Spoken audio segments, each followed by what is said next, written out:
We're all flecks of cosmic dust in an enormous dark cavern.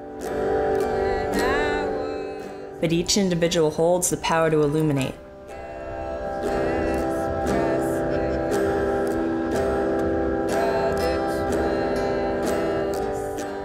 We are all nothing, but each and every one of us has a whole world within.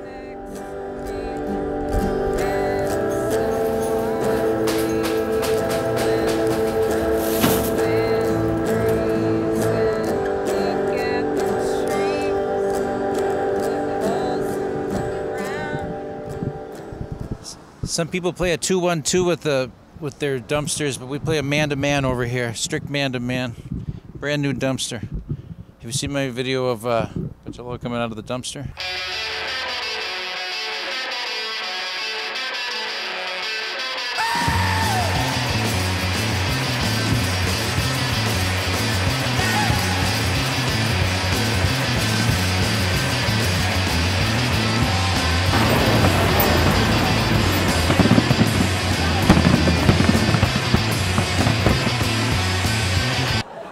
Mindfuckers! It's like you guys are Andy Kaufman and now I'm the ones you're fucking with, you know? You guys are on fucking Facebook all day liking Gandhi quotes. You know, fucking liking Boston Strong fucking Yankee Candle photos. And all I asked for before I go back and sleep in a jam space in Central was a little bit, no, fuck this guitar. Fuck this guitar, you're over, bitch. Oh my God, who are you? Oh, you're so wild. And you have a friend. Oh, these dogs are so beautiful. Look at them. Hi. Are you getting this dog action? I love these dogs. One of the things I like about EMF is that I never find that there's not a drop of attitude here, you know, not a drop of bad attitude. Everyone's always cool, everyone's always kind, everyone's always very open to each other's art. This is kind of like a congregation of like people you wouldn't expect to meet. There's probably 200, more than that, bands that come in here and, you know, just practice, and then even more that just come here for, you know, like extracurricular services, I'm gonna call it. There's recording studios, there's practice spaces, it's a community. You have to walk down Brookline Street and you come to this building that looks like an electronics building, but it's not. It's full of jam spaces, and there's a radio station upstairs, and there's an art gallery and an art studio. There's more than one art studio, and there's art everywhere, and there's a great vibe. Maximum EMF. It's an abstract vessel capable of transporting raw ideas to fruition. And that's great. You know, a lot of spaces don't have that, and the world in general doesn't have that. You couldn't say that it's anarchic because everything is like seems ordered, but it definitely seems like chaos sometimes. The EMF Building is a beacon of light for creative types. William Desmond, who owns like 5 to 6 jam spaces and is like a millionaire, bought the EMF Building like 8 years ago, and he put Alvin Long in charge of being the janitor and collecting all the rent from the jam spacers. Head janitor gets to hang his art here, so I got some of my best stuff out here. People here seem really supportive of each other. If someone says like, hey, I'm gonna start making some kind of, you know, painting out of blank, you know, the person's gonna say, yeah, cool, tell me about it. He did one of them on acid and the other one not on acid. Meanwhile, Alvin has used the EMF Building to like set up a monastery for artists and creative types. Like, there's just a ton of amazing young creative types who are coming into this building daily. I mean, I'm crazy about Alvin Long. I don't think I should, like, I'm gonna sound like a lunatic if I talk like about Alvin Long. Alvin always has a great vintage couch for you to sit and speak with him about your daily goings on. Oh, he's just like a total dream to me from the minute I saw him, you know. You know, he's invariably welcoming to new people, and he sets the tone of how people should interact, meaning with like curiosity and respect. Alvin's not here to collect rent. You, Steve Onderick, described Alvan Long as being a sort of guru, and I agree with that. He's someone who other people kind of like go to him for his advice. And in certain ways, I definitely look up to the guy. A mentor and a facilitator. He started my art career, so I have him to thank for that, and then he nurtured me as a recording engineer too, so. Over here is the studio.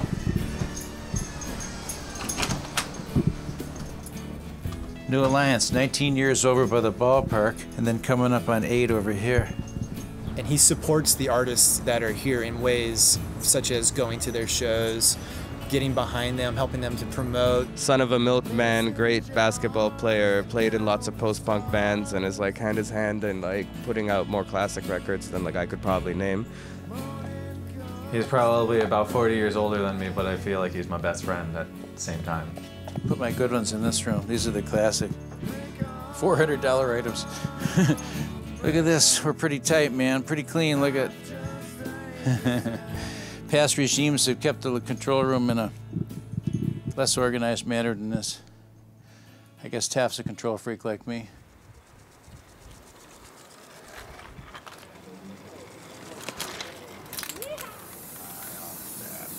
So the EMF building was an electrical supply building of some sort. It was repurposed, reconfigured. So now you have sort of like this like funhouse feel of this brick electrical old building. You go in the back door, and then you go in, and there's like a big couple fire doors, and like this crazy freight elevator thing that rumbles and jumbles, and as you go up, you see weird different graffiti that you wouldn't be able to see unless you're paying attention. It's weird. When you go through that fire door, that is one of the portals out of the Matrix into the folds of creativity. This place kind of attracts that energy that makes things happen. It definitely incubates an energy that makes these lasting creations. Tankway Gallery. Frank Butkus, curator. Testing 1, 2, 3, folks.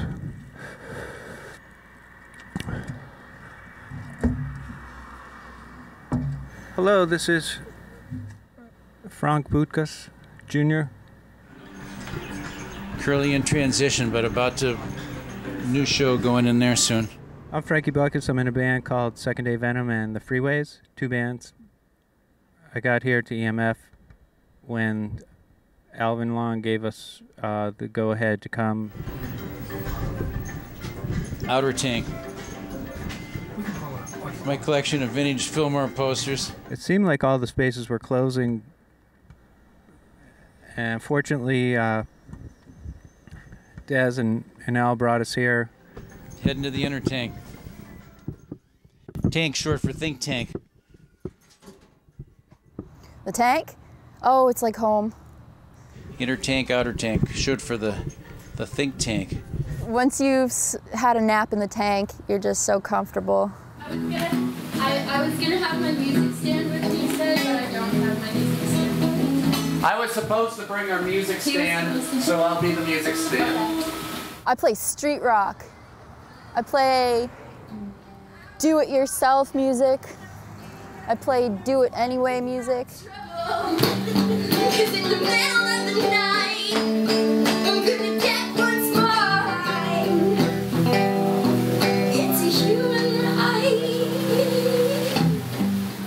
Ideas bounce off each other.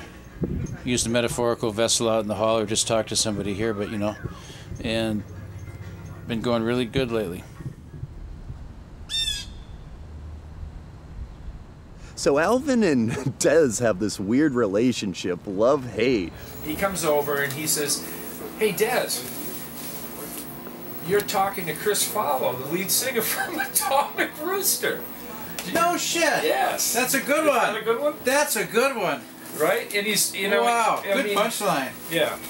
William Desmond turned the 3rd floor of EMF into a radio station, WEMF. They have turned the 3rd floor into this live broadcasted 24/7 radio station that has invited hundreds of musicians and bands and actors, comedians down for interviews and performances, and has really brought together some of the most amazing radio types in the city.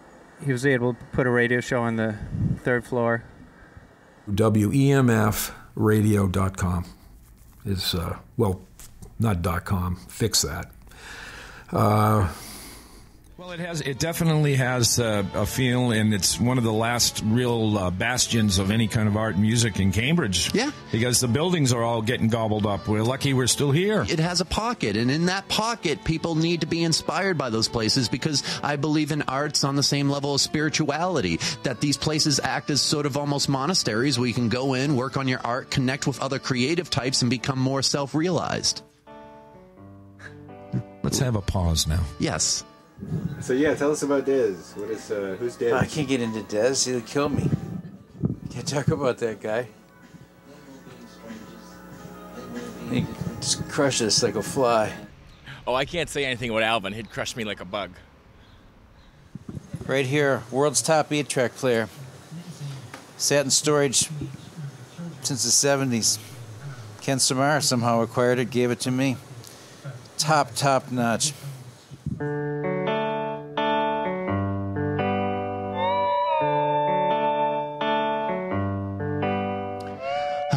WEMF Radio. I am Rob Patillo.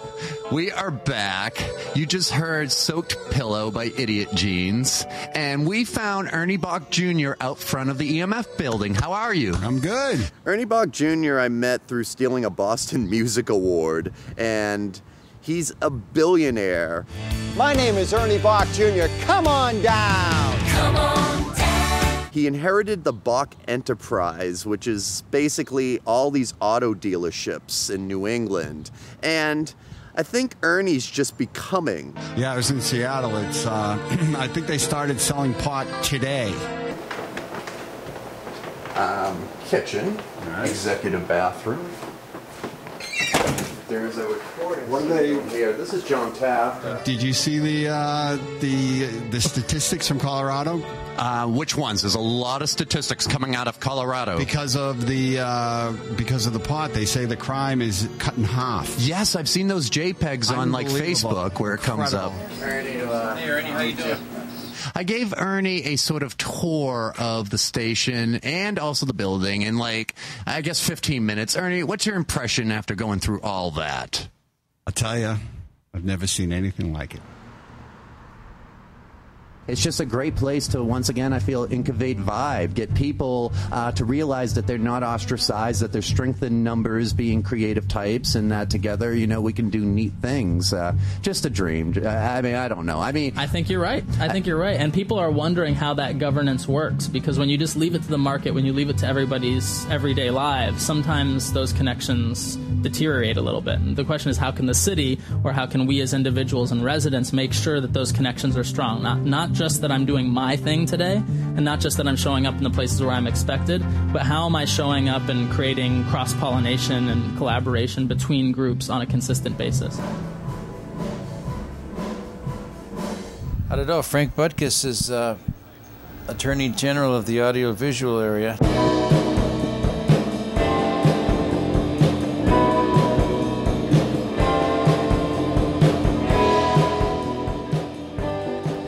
I only work in film. I feel that's the most important. Yeah, I do want to talk about that, but you know, the films can speak for themselves. That's all I really care about, Super 8, and then I want to work up to 16 millimeter. That's my main goal.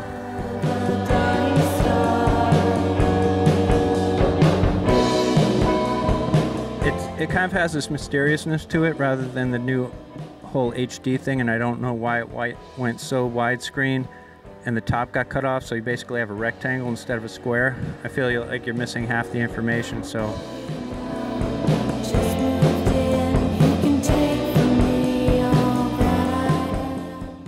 We run VHS, DVD, VHS. We run an eclectic catalog here. It's a non-stop film festival.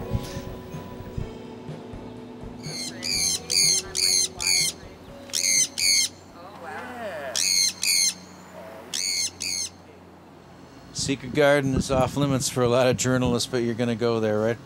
Hello. I am Jessica Catherine Sophia Jarva. We are currently in what people call the Secret Garden. I've been there a couple times. Yeah, there's a secret garden around the back.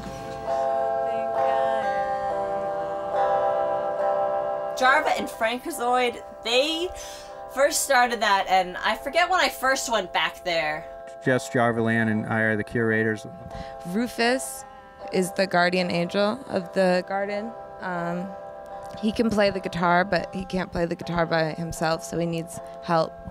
It's basically a place to make sage, jasmine, chamomile, lemon balm tea. The secret garden is by the dog park. There's like some yucky wooden benches to sit on, but it's nice, and there's like this golden feather. That gold leaf reminds me of the Fresh Prince of Bel-Air. We have wild grapes back here. These are the wild grapes. We also have carrots, peppers, tomatoes, and raspberries. Well, there's this gnome here. So it's kind of a community garden because there was no place around here to do it. Anyone can come in the secret garden, you know, because it's secret, but it's also, you know, it's not really owned, you know. And it's just a small performance space. This was here, but it was there, and there was a lot of we found a sword, and there was a lot of sort of debris, homeless debris, you might say, and some human defecation, which we removed ourselves, you know. If you come, please don't defecate on the premises. And I like the way that you can look up and see the EMF building, and it's very much like an important little outdoor extension of this community and of this building.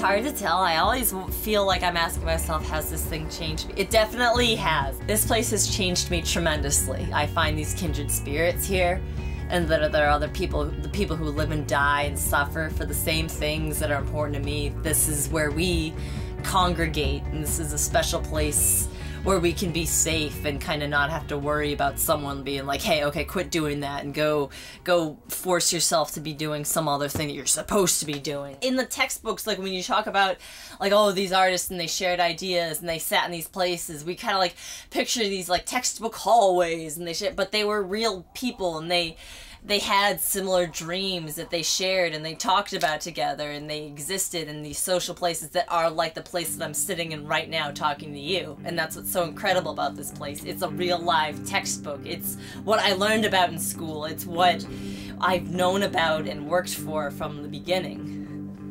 There's this craziness that this building has, this supernatural claw that it kind of...